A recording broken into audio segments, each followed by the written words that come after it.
इस वीडियो में हम लोग देखने वाले हैं कंप्लीट एंशियंट इंडिया की हिस्ट्री को, मॉडर्न इंडिया और मेडिएवल इंडिया, साथ ही साथ पूरा इंडियन हिस्ट्री का टाइमलाइन भी आपको इसी प्लेलिस्ट में देखने को मिल जाएगा।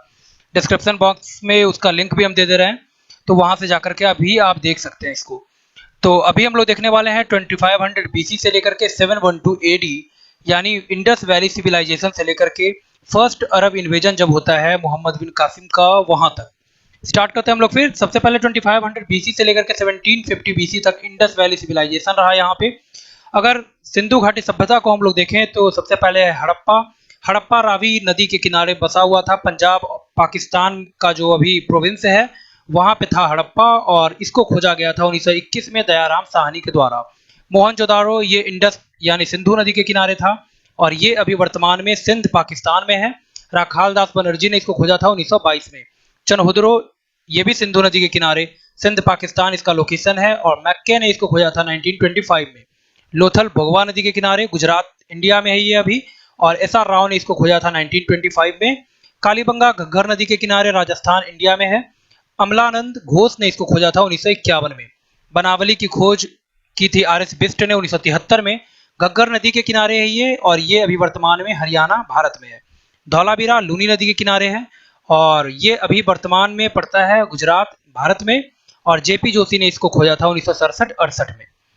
इसके बाद है 1500 बीसी से लेकर के 600 बीसी तक का समय रहा आर्यन एज या फिर वैदिक एज का। 1500 से लेकर के 1000 बीसी तक का समय को बोलते हैं हम लोग अर्ली वैदिक एज, और 1000 बीसी से लेकर के 600 बीसी तक का टाइम पीरियड इसको बोला गया लेटर वैदिक एज। नेक्स्ट आगे 600 बीसी को बोला जाता है एज ऑफ ट्रांसफॉर्मेशन। इस समय दो तरह का चेंजेज देखने को मिलता है, एक तो रिलीजियस चेंजेज, दूसरा पॉलिटिकल चेंजेज। रिलीजियस चेंजेज में दो धर्म का उस समय जन्म होता है, बुद्धिज्म और जैनिज्म। तो बुद्धिज्म ये स्टैब्लिश किया जाता है महात्मा बुद्ध के द्वारा। 563 बीसी में इनका जन्म होता है, और 483 बीसी में इनका डेथ।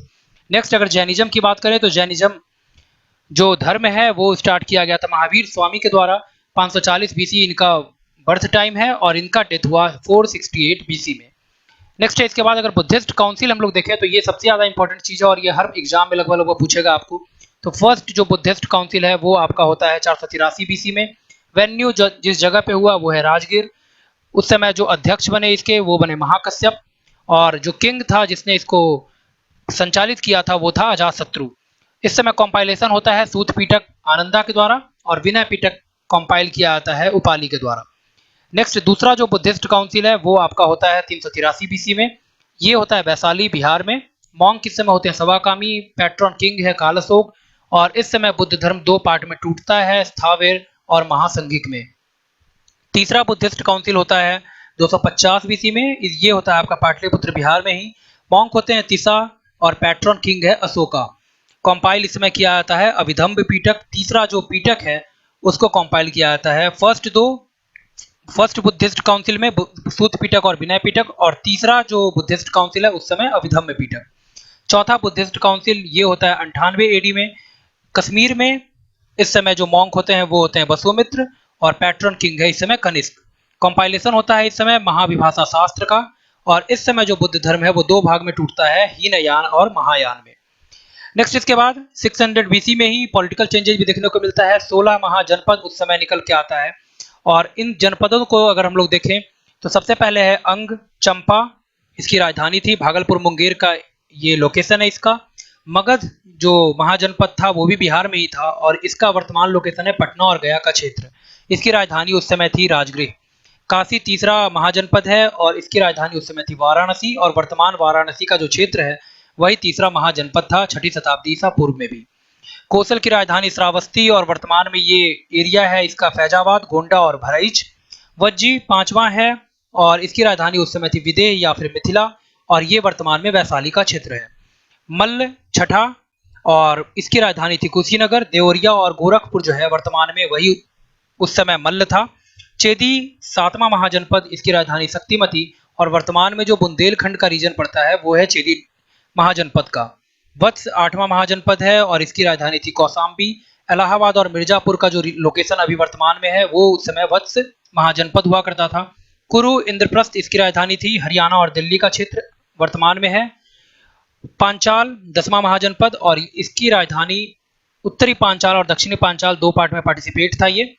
पार्टीशन किया हुआ था इसका, और उत्तरी पांचाल यानी नॉर्थ पांचाल की राजधानी अहिच्छत्र और साउथ पांचाल की राजधानी कामपिल्ल।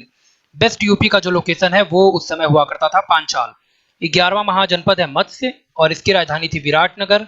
अलवर, भरतपुर और जयपुर का जो रीजन वर्तमान में है वो उस समय होता था मत्स्य महाजनपद। सूरसेन इसकी राजधानी मथुरा और वर्तमान ब्रजमंडल का क्षेत्र ये कवर किए हुए था उस समय। अस्मक इसकी राजधानी थी पोटन या फिर पोटली, और इसका जो अभी वर्तमान में क्षेत्र है वो है नर्मदा और गोदावरी नदियों के बीच का। अवंती 14वां महाजनपद है और इसकी राजधानी दो पार्ट में ये था। नॉर्थ अवंती इसका राजधानी था उज्जैनी और साउथ अवंती की राजधानी महिष्मती, और वर्तमान में जो मालवा का क्षेत्र है वो उस समय हुआ करता था अवंती। गांधार महाजनपद इसकी राजधानी थी तक्षशिला और वर्तमान में पाकिस्तान और अफगानिस्तान का क्षेत्र ही है। और 16वां महाजनपद है कम्बोज, इसकी राजधानी उस समय होती थी हाटक और वर्तमान में ये भी पाकिस्तान में ही है। नेक्स्ट अगर आगे मूव करें तो 600 बीसी से लेकर के 25 बीसी तक मगध एम्पायर का राइज होता है। और अगर मगध डायनेस्टी को अगर हम लोग देखें तो ये सबसे पहले इसमें हरियंका डायनेस्टी इसको स्टैब्लिश किया जाता है बिंबिसार के द्वारा, और ये बिंबिसार जो है वो कॉन्टेम्पररी है गौतम बुद्धा का। इसके बाद 493 से 461 बीसी तक यहाँ पे शासन किया बिंबिसार का पुत्र अजातशत्रु। और तीसरा जो किंग है हरियंका डायनेस्टी का वो है आपका उदयन, और इसने स्टैब्लिश किया था पाटलिपुत्रा को। ये तीनों पितृहंता थे, सबने अपने फादर की हत्या की थी, बिंबिसार, अजातशत्रु और उदयन तीनों ने। नेक्स्ट इसके बाद 544 से 412 बीसी का समय जो है वो हरियंका डायनेस्टी का है। ये पूरा टाइम स्पैन था 544 से लेकर के 412 बीसी तक का समय।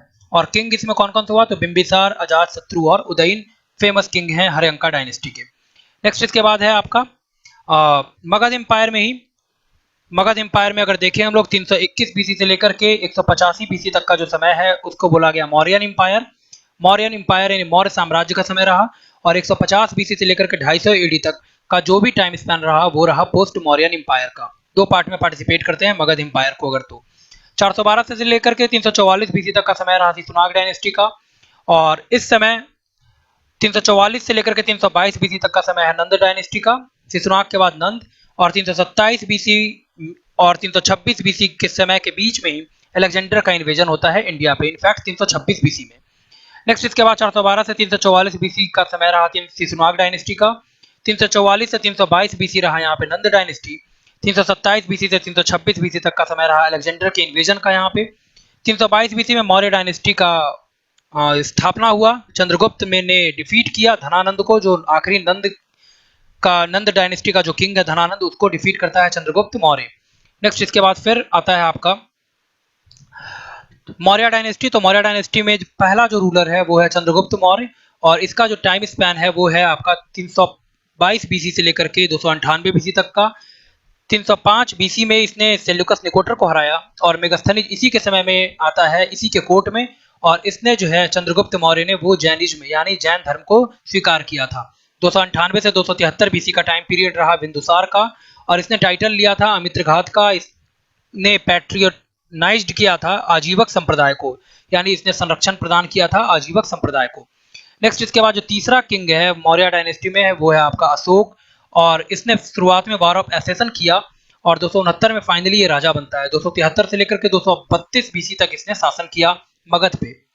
नेक्स्ट इसके बाद 315 बीसी में मेगास्थनीज इंडिया आता है।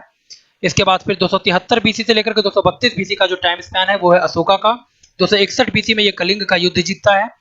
इसके बाद 185 बीसी से 73 बीसी तक का समय रहा सुंग वंश का। सुंग वंश में अगर देखें हम लोग तो सुंग वंश की स्थापना की जाती है पुष्यमित्र सुंग के द्वारा।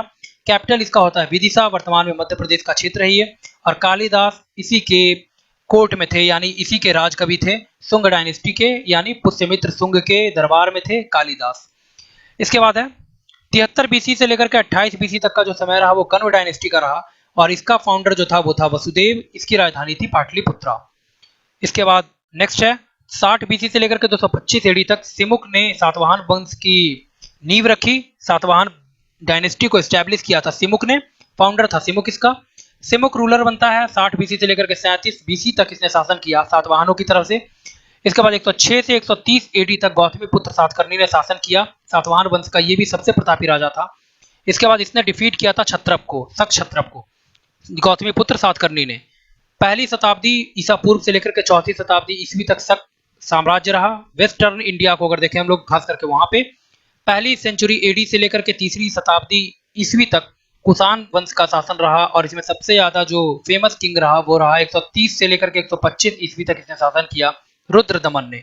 ये भी था आपका शक साम्राज्य से ही ये संबंधित था आपका। 130 से 150 ईडी तक रुद्रदमन ने इंडिया पे शासन किया, खास करके वेस्टर्न जो इंडिया है अभी पाकिस्तान अफगानिस्तान वो सब जो रीजन है, गुजरात वाला रीजन, वो सब रीजन में शक डायनेस्टी फला फूला वहां पे।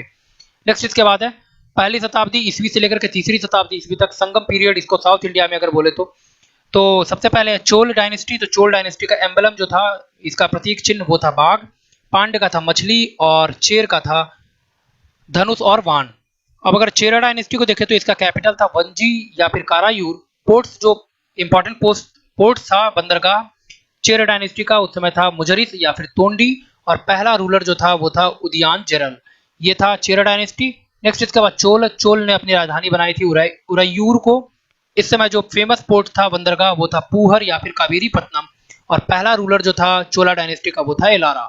नेक्स्ट है तीसरा पांड्य डायनेस्टी साउथ इंडिया में, और इसकी राजधानी थी मदुरई, और इस समय जो फेमस पोर्ट था वो था कोरकई या फिर कोलचाई, और पहला रूलर इस समय पांड्य डायनेस्टी का था मुदुकुदुमी। नेक्स्ट इसके बाद फिर 58 बीसी में बिगिनिंग होता है विक्रम एरा का, विक्रम संवत की शुरुआत। 78 ईस्वी में शक संवत की शुरुआत। 78 ईस्वी से लेकर के 101 ईस्वी तक कनिष्क का शासनकाल रहा इंडिया पे। 225 ईस्वी में बाकाटक वंश की स्थापना किया गया विंध्य शक्ति के द्वारा। 319 ईस्वी से लेकर के 540 ईस्वी तक गुप्त साम्राज्य रहा भारत में। नेक्स्ट इसके बाद गुप्ता वंश को देखें अगर हम लोग तो सबसे पहले इसमें है 319 से लेकर के 334 ईस्वी तक शासन किया चंद्रगुप्त प्रथम ने। इसने टाइटल लिया था महाराजा धीराज का। इसने मैरी किया था यानी शादी किया था कुमार देवी से, और इसने स्टार्ट किया था गुप्ता एरा को। नेक्स्ट इसके बाद दूसरा जो किंग है गुप्ता डायनेस्टी का वो है आपका समुद्रगुप्त। इसको भारत का नेपोलियन भी बोलते हैं। इसने टाइटल लिया था कविराज का। और तीसरा इसके बाद समुद्रगुप्त के बाद आता है वो है चंद्रगुप्त द्वितीय यानी चंद्रगुप्त विक्रमादित्य। इसने विक्रमादित्य का टाइटल लिया था और इसको सकारी भी बोलते हैं। शकों को इसने भगाया था, इस कारण से इसको सकारी भी बोला गया चंद्रगुप्त विक्रमादित्य को। इसके बाद चौथा जो राजा है गुप्त डायनेस्टी का वो है कुमारगुप्त प्रथम। 415 से लेकर के 455 ईस्वी तक इसने शासन किया और इसने बनवाया था नालंदा महाविहार को। नेक्स्ट पांचवा जो है वो है इसमें गुप्ता डायनेस्टी में स्कंदगुप्त। इसने डिफीट किया था हुंस को। 455 से लेकर के 467 ईस्वी तक इसका शासन रहता है इंडिया पे। इसके बाद है फिर 380 ईस्वी में चंद्रगुप्त विक्रमादित्य के शासन काल में 405 से लेकर के 411 ईस्वी तक फाहियान का विजिट होता है इंडिया में। इसके बाद 415 ईस्वी में कुमारगुप्त फर्स्ट का एसेसन होता है गुप्ता एम्पायर में। इसके बाद 455 ईस्वी में स्कंदगुप्त का एसेसन होता है। 455 से लेकर के 467 ईस्वी तक इसका शासनकाल रहा इंडिया पे। इसके बाद 550 से 647 ईस्वी तक पुष्यभूति वंश का शासन या फिर वर्धन वंश का शासन रहता है इंडिया पे, और पुष्यभूति वंश की स्थापना की गई थी पुष्यभूति के द्वारा।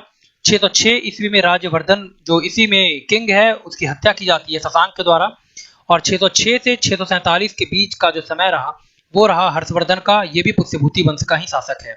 630 ईस्वी से लेकर के 644 ईस्वी तक इस समय ह्वेनसांग इंडिया विजिट करता है। हर्षवर्धन के समय में ह्वेनसांग और मेगास्थनीज चंद्रगुप्त मौर्य के समय में। नेक्स्ट इसके बाद 455 ईस्वी में स्कंदगुप्त का एसेसन होता है गुप्ता डायनेस्टी में। 606 से लेकर के 647 तक हर्षवर्धन का शासनकाल रहा, और 630 से लेकर के 644 के बीच में ह्वेनसांग विजिट किया इंडिया को। 712 ईस्वी में फर्स्ट अरब इन्वेजन होता है मोहम्मद बिन कासिम का। यहाँ हमारा एंशिएंट इंडिया खत्म हुआ। उम्मीद करता हूँ वीडियो आपको पसंद आया होगा। इस तरह के और वीडियोज के लिए बने रहिए। साथ ही साथ मॉडर्न इंडिया, मेडिएवल इंडिया, इन दोनों का भी जो भी वीडियो बना हुआ है वो भी इसी प्लेलिस्ट में आपको मिल जाएगा। उसका लिंक नीचे डिस्क्रिप्शन में दिया हुआ है, और पूरा का पूरा इंडियन हिस्ट्री का टाइमलाइन भी इसी प्लेलिस्ट में पड़ा हुआ है। तो इस तरह के और वीडियोज के लिए हमसे जुड़िए, हमारे चैनल को सब्सक्राइब कीजिए। धन्यवाद।